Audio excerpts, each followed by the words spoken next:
మీది hostel? SC SC hostel. పిల్లలు మంచిగా వినాయకుడిని తెచ్చుకున్నారు, పెట్టుకున్నారు ఈరోజు.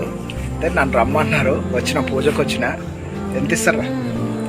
ఎంత ఇస్తారండి మీరే? దీంట్లో 3,000 ఇస్తా అన్నారు. తర్వాత ఇంకొకరు 1,700 ఇస్తా అన్నారు. అట్లా ఏమొద్దు మాకు, మీరు ఇట్లనే ప్రతి సంవత్సరం పెట్టుకోండి, నన్ను ప్రతి సంవత్సరం పిలవండి, నేను ప్రతి సంవత్సరం వస్తాను. మీకు వచ్చి డబ్బులు ఏం తీసుకోను, ఉత్తినే వేసిపోతాను.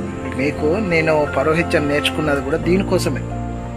మీలాంటి వాళ్ళు, మనం ఎవరైతే పిల్లలు లేకపోతే అసలు పంతులకు డబ్బులు ఇవ్వలేని వాళ్ళు ఉంటారు కదా, వాళ్ళందరి కోసమే నేను నేర్చుకున్నాను.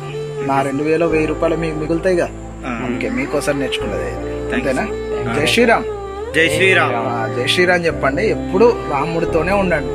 మధ్యలో ఎవడో వచ్చి ఏదో చెప్తా ఉంటారు. మన హాస్టల్ అంటేనే వాళ్ళకి మస్తు ఉంటాయి, వచ్చి ఏదో చెప్తా ఉంటారు. వేటిని పట్టించుకోకండి. మన